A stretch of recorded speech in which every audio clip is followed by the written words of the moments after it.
Gracias, Darío. Bueno, hoy es el último viernes que me tienen que soportar. Y les doy gracias por la oportunidad, no solo del hecho de poder ponerme a estudiar en estos días la carta en profundidad. Realmente ha sido un palo detrás del otro para ver mi carácter, mi vida.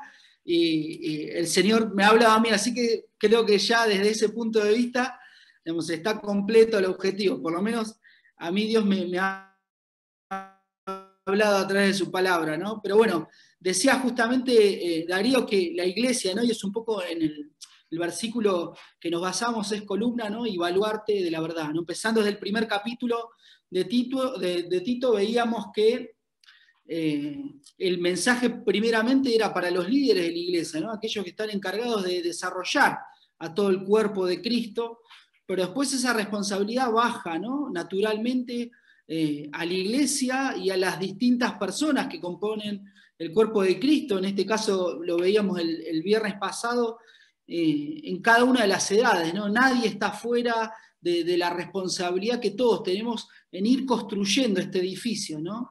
En ir creciendo en esta vida espiritual, en esta vida de iglesia.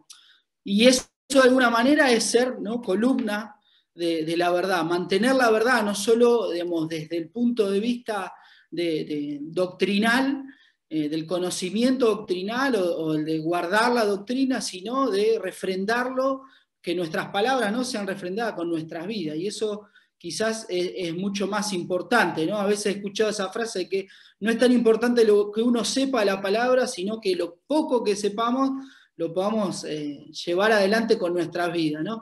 Y en el capítulo número 3, ¿sí? Nos habla un poquito de ser baluartes de la verdad. En realidad habla de la relación del creyente con el mundo.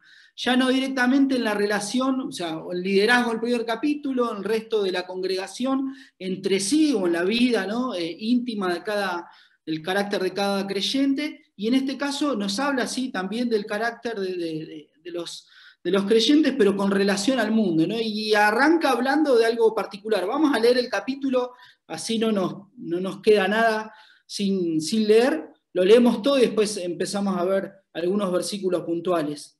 Capítulo 3 de Tito dice: recuérdales que se sujeten a los gobernantes y autoridades, que obedezcan, que estén dispuestos a toda buena obra, que a nadie difamen, que no sean pendencieros, sino amables, mostrando toda mansedumbre para con todos los hombres.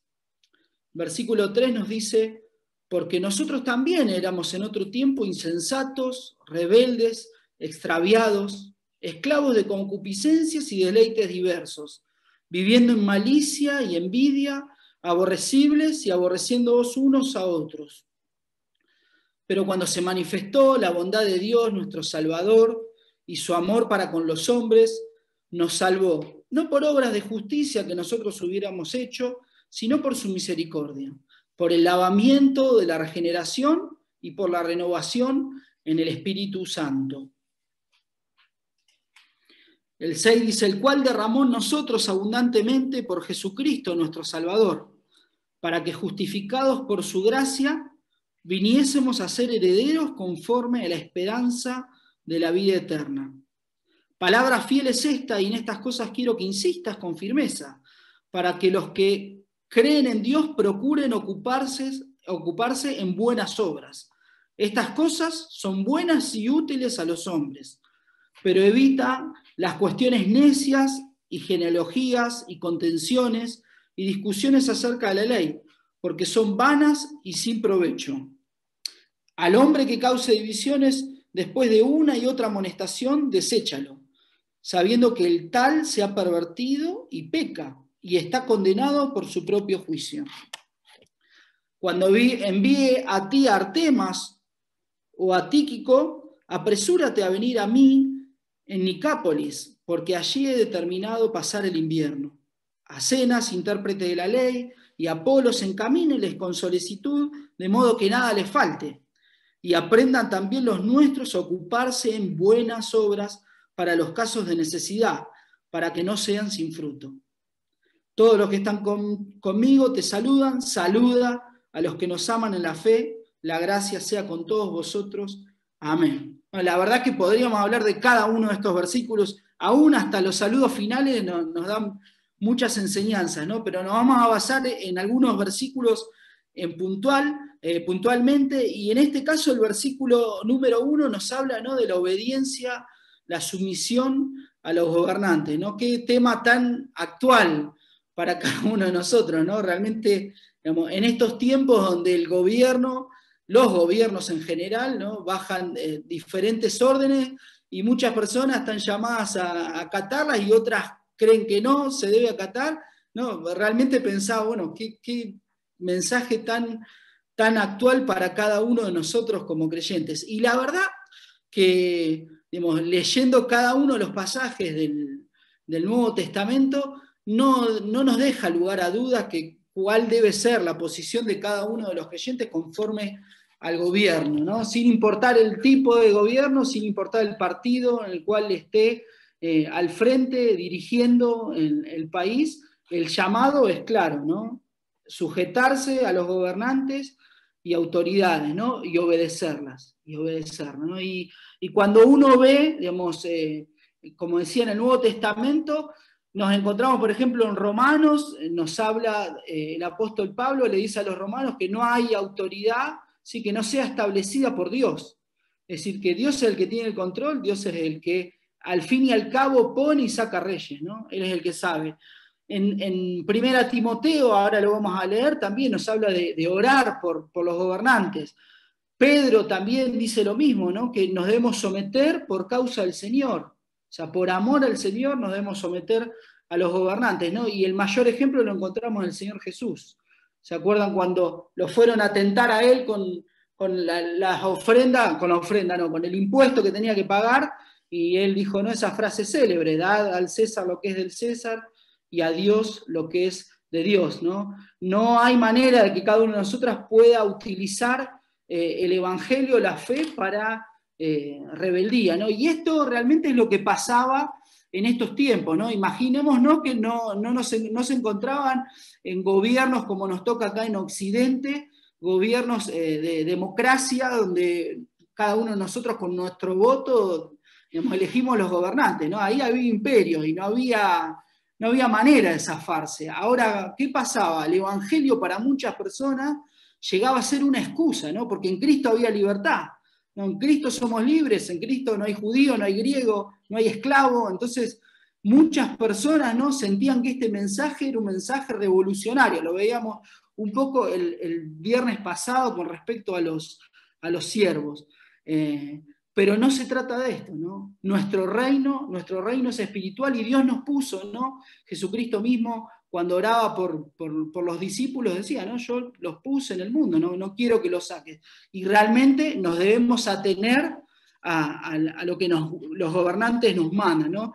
Y aún podemos pensar que estas palabras que el apóstol Pablo le habla a Tito, y en realidad en referencia a los cretenses, la estaba hablando un tiempo muy particular, ¿no? En ese momento estaba gobernando Nerón, ¿no? Y seguramente la mayoría sabe la historia de Nerón. Fue uno de los emperadores más tiranos, que persiguió de manera cruelmente a los judíos y a los cristianos después de haberlos acusado del incendio de Roma.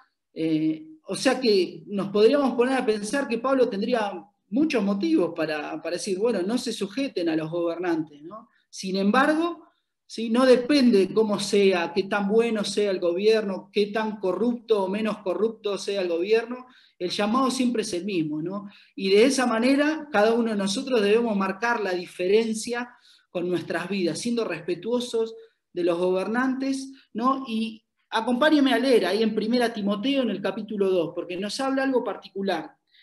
Lo decía Darío al inicio, o en la oración, si mal no recuerdo, hablando de los gobernantes. Dice 1 Timoteo, capítulo 2, del versículo del 1 al 4.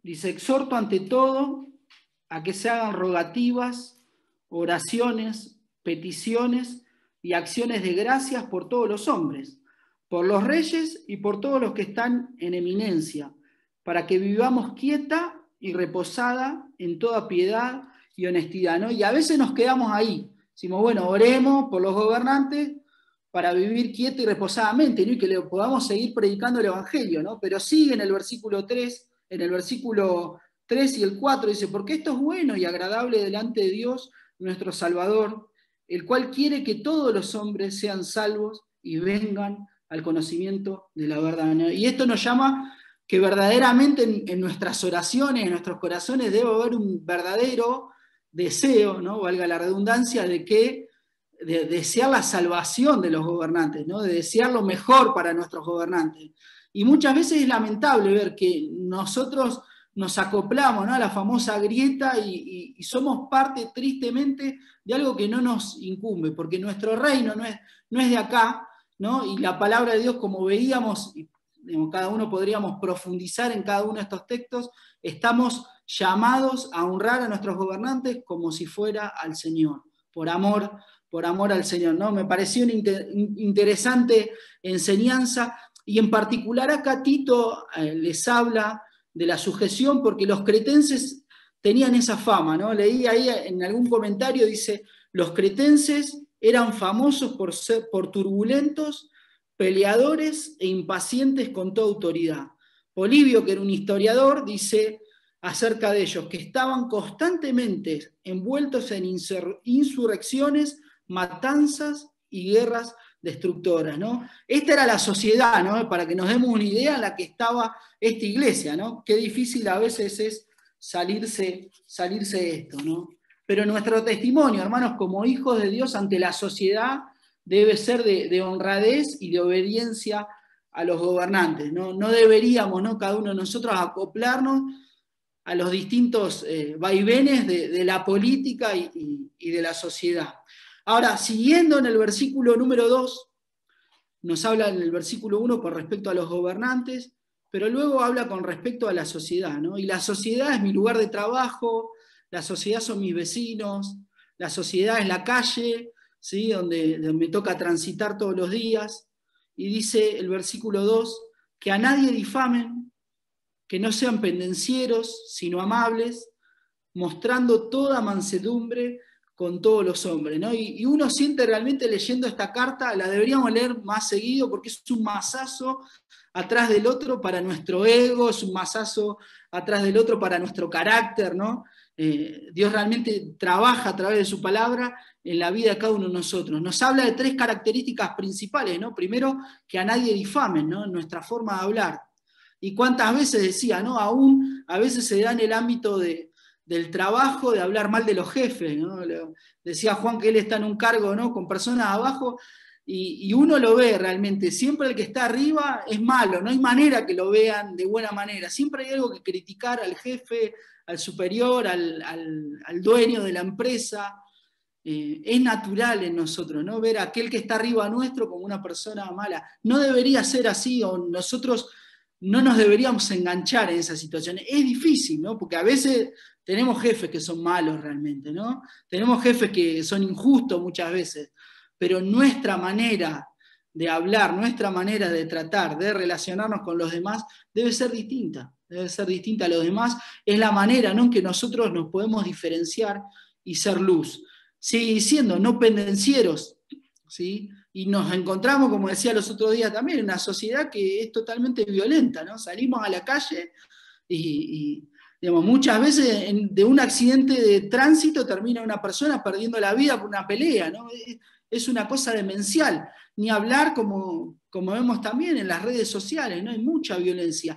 Nosotros, ¿no?, debemos marcar la diferencia siendo amables, ¿sí?, mostrando, ¿sí?, amor por las personas, y sigue siendo con toda mansedumbre para todos los hombres, ¿no? Y esto nos habla de un carácter de una persona que está pensando en los demás, que ve a los demás como superiores a uno mismo, ¿no?, como también el apóstol los dice, ¿no? Y cuando uno lee en el capítulo 1, el versículo 12, dice, uno de ellos, su propio profeta, estamos hablando del mismo libro, ¿no?, de Tito, uno de ellos, su propio profeta, dijo, los cretenses, siempre mentirosos, malas bestias, glotones, ocioso, ¿no? Y el apóstol Pablo acá dice, este testimonio es verdadero, es decir, eran así, ¿no? Era la sociedad con la que se encontraban. Entonces era muy necesario que el apóstol Pablo remarque una y otra vez sobre la conducta de la iglesia, porque estaban, digamos, en una sociedad que realmente era mala, ¿no? Leía por ahí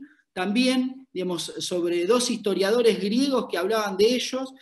Plutarco decía de ellos, se apegan al dinero como las abejas a la miel, ¿no? Y Polibio, otro historiador, dice, son tan dados a tener ganancias deshonestas que entre los cretenses no se considera deshonesto ningún tipo de ganancia, ¿no? Este era el estándar en que se encontraban los cristianos, ¿no? Y el llamado era ser diferentes. Pero yo me ponía a pensar, ¿qué dicen de los argentinos? ¿Qué piensan, no? Y ahora que yo me vine al interior, ¿qué piensan de los porteños? ¿No? Y ahí Mauro, que viene del interior, sabe, ¿no? Y realmente uno lo padece porque tenemos el mote, ¿no? Leía por ahí un chiste que dice, ¿cuál es el mejor negocio? Se pregunta, comprar a un argentino por lo que vale y venderlo por lo que cree que vale. Y realmente es así, ¿no? Nos caracterizamos por un ego, por lo general un ego muy grande, creernos, ¿no? Que somos Messi, Maradona, el Papa. Esa es la sociedad, ¿no? Muchas veces ambivalente, porque nos criticamos a nosotros mismos, pero por otro lado, ¿no? Para afuera nos creemos los mejores. Y realmente, ¿no? La gente del interior al de Buenos Aires, me pasó cuando llegué, siempre marcan una distancia. Lo mismo pasa cuando uno va al norte, me pasó también al norte, al principio, ¿sí? Al porteño lo tienen ahí. ¿Por qué? Porque realmente, ¿no? Hay malos ejemplos, no quiere decir que todos sean así, pero realmente abundan los malos ejemplos de gente arrogante, gente que trata de pisar al otro, ¿no? Y como vemos en otros casos, esa viveza criolla, ¿no? Es decir, bueno, paso al otro y saco un beneficio a costa de los demás. Realmente, hermano, el llamado acá del apóstol Pablo a Tito para la iglesia en Creta era, bueno, no sean como los demás, no sean como el resto de los cretenses. Bueno, el mismo llamado es para cada uno de nosotros, ¿no? No nos debemos caracterizar por estas características que marcan a la sociedad argentina. Nosotros debemos marcar una diferencia. Colosenses 4, 5 y 6 dice, compórtense, lo leo en otra versión, compórtense sabiamente con los que no creen en Cristo, aprovechando al máximo cada momento oportuno, que su conversación sea siempre amena y de buen gusto, así sabrán cómo responder a cada uno, ¿sí? Realmente nuestra manera de hablar, nuestra manera de vivir, debe dar gusto a los demás. Nuestro carácter, ¿sí? Apacible, amable, manso, debe ser el que sea luz y sea sal en medio de las personas, ¿no? Y siguiendo rápidamente, en el versículo 3, dice, ¿sí? Capítulo 3, versículo 3, el primer por qué encontramos acá de este capítulo, dice, porque nosotros también éramos en otro tiempo insensatos, rebeldes, extraviados, esclavos de concupiscencias y deleites diversos, viviendo en malicia y envidia, aborrecibles y aborreciéndonos unos a otros.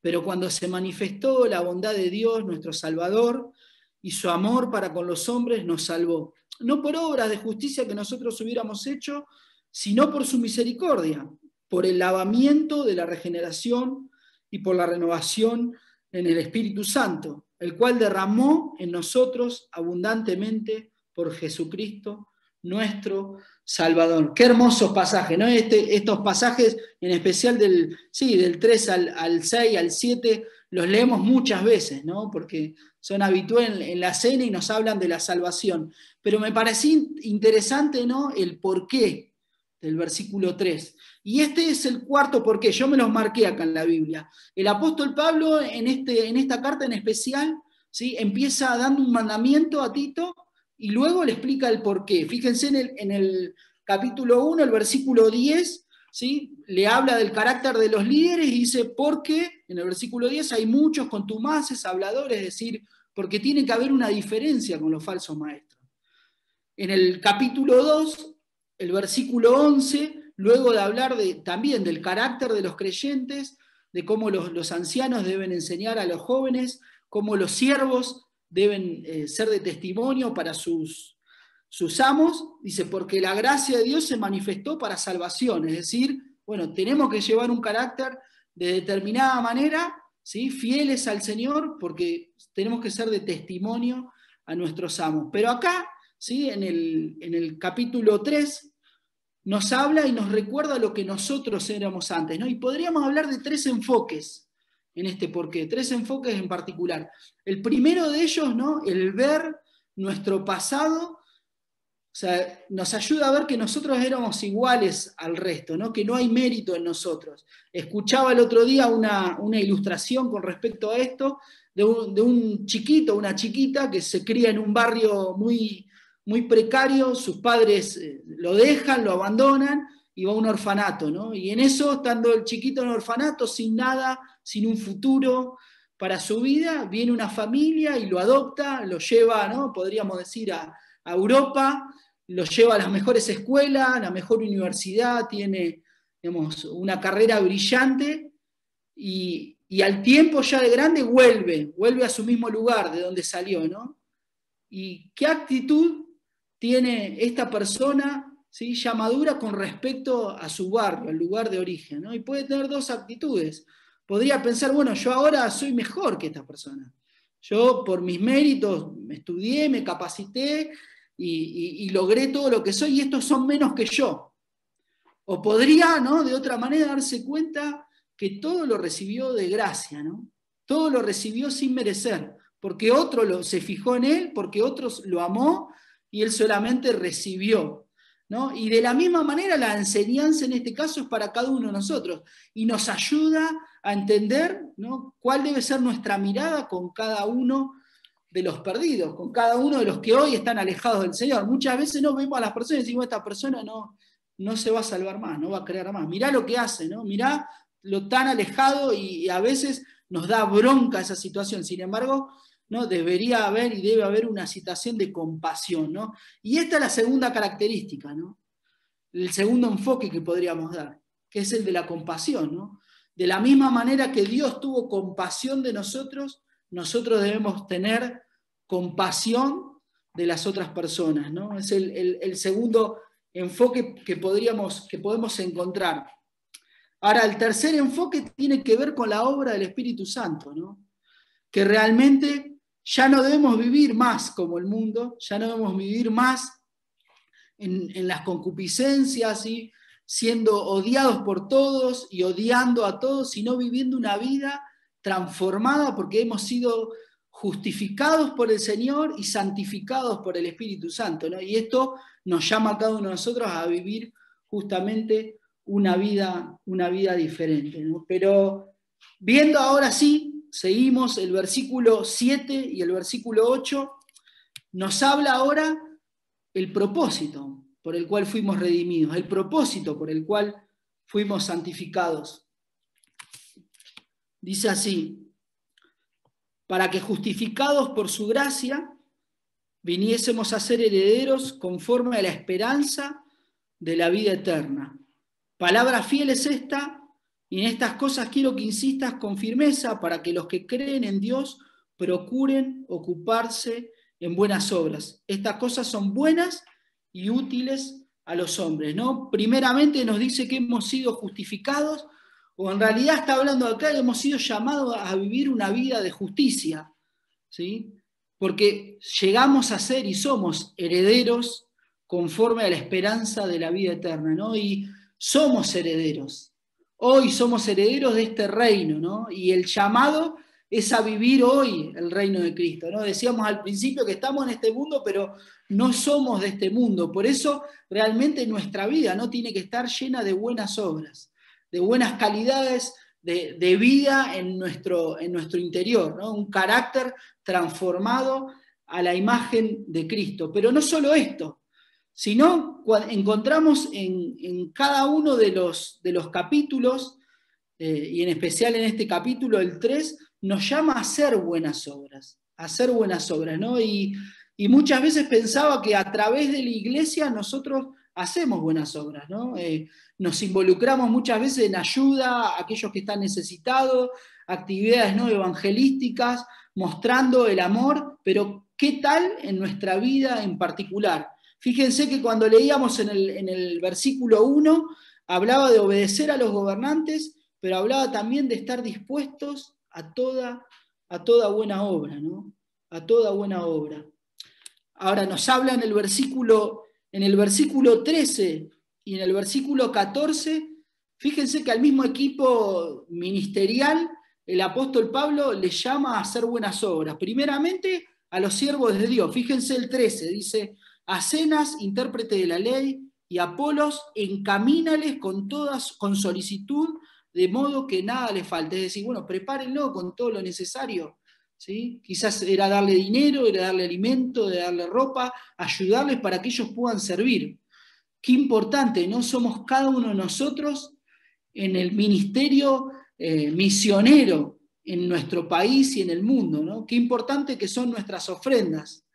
Qué importante son nuestra ayuda, quizás también ocupándonos, visitando a los misioneros, llamando a los misioneros, ¿no? Y esta tarea no es solo a nivel iglesia, sino que bueno sería que cada uno tomemos esa responsabilidad de poder ayudar. Pero fíjense que el versículo 14, sigue diciendo, dice: y aprendan también los nuestros a ocuparse en buenas obras para los casos de necesidad, para que no sean sin fruto. Es decir, estar dispuestos a ayudar, ¿no? Y nos habla la palabra que primeramente a la familia de la fe. No puede haber nadie que esté pasando necesidad y la iglesia, ¿sí? Y la iglesia me refiero no a la iglesia como estructura, sino a vos y a mí, ¿sí? Ninguno de nosotros podríamos estar ajenos a la necesidad de nuestro hermano, ¿no? Es el llamado a ocuparnos en buenas obras, ¿no?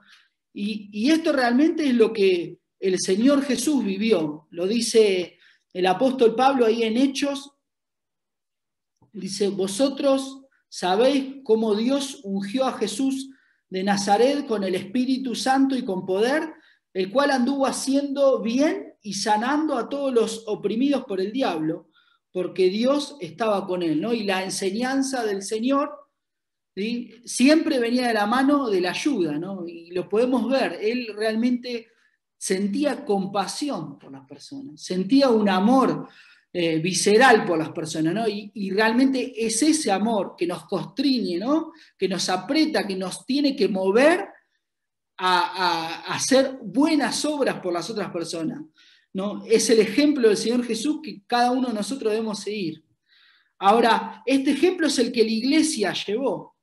Fíjense en Hechos 2, 44 y 45, dice: todos los que habían creído estaban juntos y tenían todas las cosas en común. Vendían todas sus propiedades y sus bienes y los compartían con todos según la necesidad de cada uno, ¿no? ¿Qué ejemplo? ¿Qué ejemplo tenemos de la iglesia primitiva, ¿no? No quiere decir que ahora todos vendamos nuestras propiedades y nos vayamos a vivir juntos, pero sí nos habla de entender que somos mayordomos de nuestros bienes, que no son nuestros, y que el Señor nos va a demandar, ¿sí?, a cada uno de nosotros. Vamos a tener que dar cuenta de qué hicimos con nuestros recursos, aún el tiempo, ¿sí?, y nuestro dinero en la obra del Señor, ¿no? No dando vuelta la cara a aquellos que están pasando necesidad. Fíjense que era el ejemplo del Señor, el ejemplo de la iglesia, pero también es el mandamiento para una vida, para una persona que tiene una vida transformada. Efesios 4:28 dice: el que roba, no robe más, sino más bien que trabaje haciendo con sus manos lo que es bueno, a fin de que tenga que compartir con el que tiene necesidad. Qué hermoso, ¿no? Es ver una vida transformada. Aquel que pensaba en sí mismo y no le importaba a los demás, y aún robaba lo de los otros o defraudaba a los demás, ahora en Cristo, ¿sí?, uno debe esforzarse en trabajar pensando en los demás, ¿no? Ocuparnos, hermanos, en las buenas obras. Y para terminar, la última enseñanza la encontramos, ¿sí?, en el versículo 8. No, perdón, el versículo 9. ¿Sí? Tito 3:9. nos habla de las falsas doctrinas, ¿no? Y este tema de las falsas doctrinas es el que está dando vuelta en toda la carta, ¿no? Es el trasfondo de toda la carta.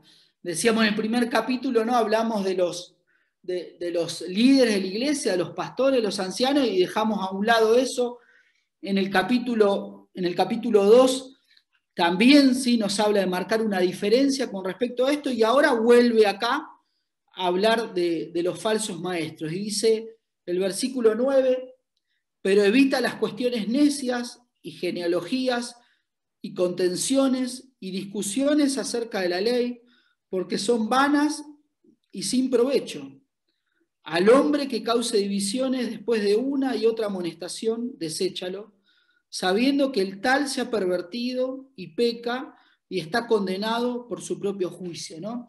Y esta verdaderamente es una enseñanza que recorre cada una de las cartas, no solo de Pablo, sino Pedro y Juan, ¿sí? Constantemente hablan de los falsos maestros, ¿no? Se los llama falsos maestros, ¿sí? Lobos rapaces, le habla Pablo en algún momento, habla de obreros fraudulentos, habla de que son, ¿sí? Nubes empujadas por la tormenta, fuentes sin agua. ¿Cuántos ejemplos, ¿no? que nos dan cada uno de los apóstoles sobre estas personas? Y realmente era una realidad que aquejaba a la iglesia del primer siglo, pero es una realidad también que aqueja a cada uno de nosotros y aqueja a la iglesia de hoy. Y en estos tiempos donde, como decía el otro día también, hay tanta información y sobreinformación, qué fácil es caer en error. Qué fácil es, ¿no?, escuchar, digamos, falsas doctrinas y empezar a ir desviándonos. Y esto realmente muchas veces pasa de a poco.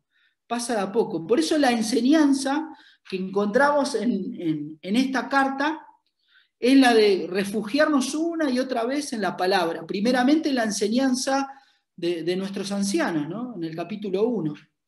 Fíjense y volvemos al capítulo 1, el versículo 10, el 9, perdón. Capítulo 1, versículo 9, le habla a los ancianos, tienen que ser retenedor de la palabra fiel, tal cual como ha sido enseñada, para que también pueda exhortar, dice, con sana enseñanza y convencer a los que contradicen. Ahora, cuando vamos al capítulo 2, el versículo 15, le dice en este caso en especial a Tito, esto habla, exhorta y reprende con toda autoridad, ¿no? Y acá lo primero que podemos ver es que, digamos, la autoridad siempre es la palabra del Señor, ¿no? Y el llamado primeramente para los ancianos es guardar, retener, ¿sí?, esa palabra. Pero nos está hablando de tres características importantes en este versículo. Primeramente, y las tres están en un tiempo continuo, ¿no? Se deben hacer continuamente. Dice, esto habla, ¿no?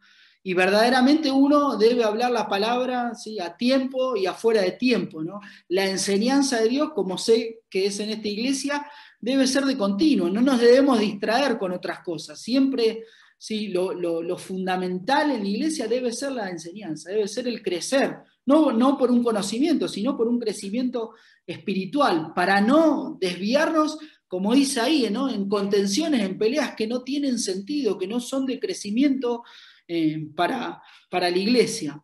Lo segundo que dice, ¿sí?, en el versículo 15, exhorta, ¿sí? El segundo mandamiento es exhortar, y esto es convencer, ya es un poquito más importante, ¿no? Ahí la palabra es paracaleo, ¿no?, que es la misma que se utiliza para el Señor Jesús en Apocalipsis, hablando del abogado. Abogado tenemos, es aquel que va en auxilio, que va en socorro. Lo mismo pasa cuando habla sobre el Espíritu Santo. En el contexto del Espíritu Santo es el consolador, aquel que viene, ¿no?, en nuestra ayuda. Acá especialmente está hablando de ir a socorrer a aquella persona que está teniendo ideas que no son correctas, que no se ajustan a la palabra de verdad, ¿no? Exhortar, nos habla de convencer. Pero hay un tercer paso en esto, ¿sí?, que es el de reprender. Y reprender es decir no. Reprender es decir, no, esto está mal, esto no es, ¿no? Y la autoridad para esto la tienen los líderes de la iglesia, ¿no? La tienen nuestros ancianos. Y cada uno de nosotros tenemos que someternos a lo que nuestros ancianos nos van guiando, ¿no? Veíamos en el primer capítulo de que ellos son los pastores, ¿no? Aquellos que nos tienen que enseñar la palabra, nos tienen que cuidar, ¿sí? Nos tienen que ir guiando en el camino que debemos llevar. Ahora fíjense, ¿no? Leemos, por ejemplo, acompáñenme, 15, nos llama a defender la verdad. Dice 1 Pedro 3:15, si no, dice, santificad a Dios el Señor en vuestros corazones y estar siempre preparados para presentar defensa con mansedumbre y reverencia ante todo el que os demande razón de la esperanza que hay en vosotros. Esto nos habla, ¿no? Primeramente a prepararnos, como decíamos, pero nos habla también a poder saber defender, saber hablar la verdad, no pelear, no tiene sentido, ¿no? Y uno lamentablemente muchas veces en su interior a veces ve cosas que nos enerva la sangre, ¿no? Y da ganas de agarrarlo del cuello, porque no puede creer cómo pueden torcer de esa manera la palabra, pero no debe ser así, porque realmente no tiene fruto eso para nuestra vida. Tenemos que con mansedumbre estar dispuestos.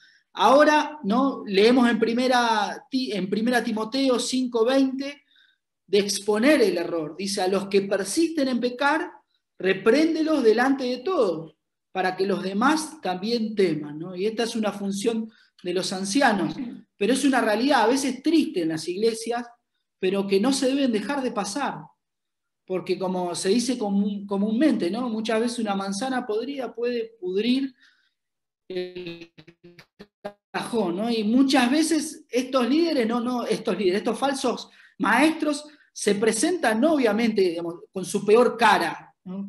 Cuando leemos también en cada una de las cartas, vemos después cuáles son sus intenciones, cuál es su verdadero corazón, y que son malos, pero uno realmente, cuando llegan a las congregaciones, personas que digamos, enseñan la falsa enseñanza, el error, ¿no? Muchas veces las personas las vemos como alguien, bueno, tiene conocimiento, bueno, tiene buenas intenciones, muchas veces buscan, ¿sí?, acercar a otros, son carismáticos y acercan a otras personas así, para poder enseñar, ¿no? Pero al fin y al cabo, con el tiempo uno puede ver que va causando división, ¿no? El amor que debe reinar en la iglesia se va perdiendo por estas personas. Entonces, acá el llamado primeramente es hablar, pero una vez que la persona persiste en pecar, ¿no? Los ancianos tienen que exponerlo a la congregación para que todos podamos aprender y temer delante del Señor.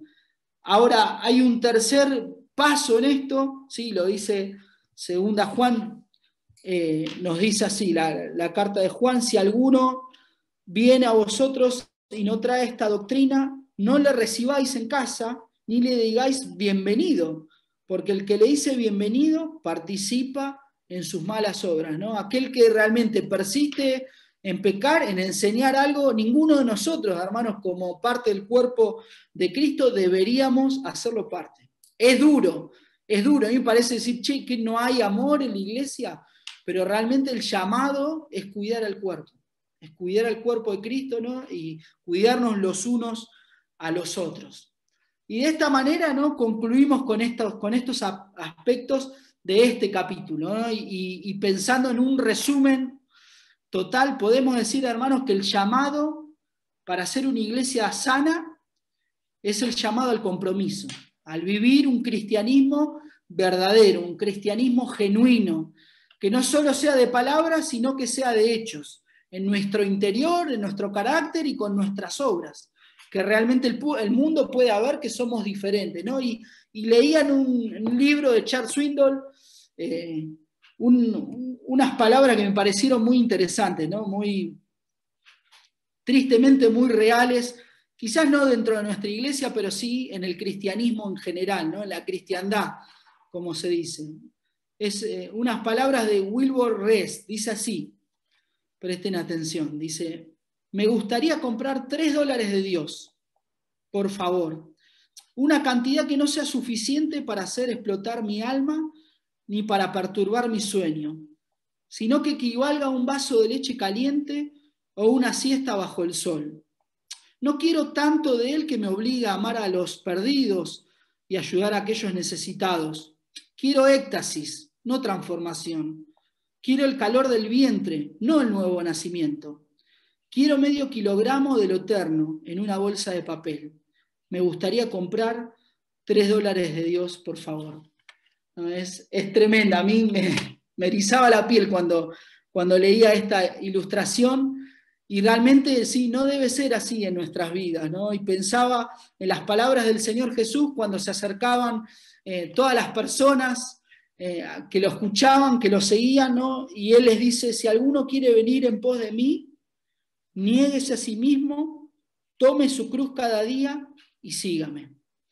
Porque todo aquel que quiera salvar su vida la perderá, y todo el que pierda su vida por causa de mí, la salvará, ¿no? La iglesia está llamada a ser el reflejo de Cristo, ¿no? Y esto implica negarnos a nosotros mismos, nuestros propios deseos, a nuestro viejo hombre, nuestro yo egoísta, y subirnos a la cruz, hermanos, a la cruz del amor, a la cruz de la entrega por los otros, ¿no? Poniendo nuestras vidas en el altar del sacrificio vivo, santo y de un perfume, ¿no? Que sea agradable para Él, ¿no? Que esto sea una realidad en cada uno de nosotros cada día, sabiendo que si morimos para Él, ¿sí? Con Él reinaremos. Que el Señor bendiga su palabra.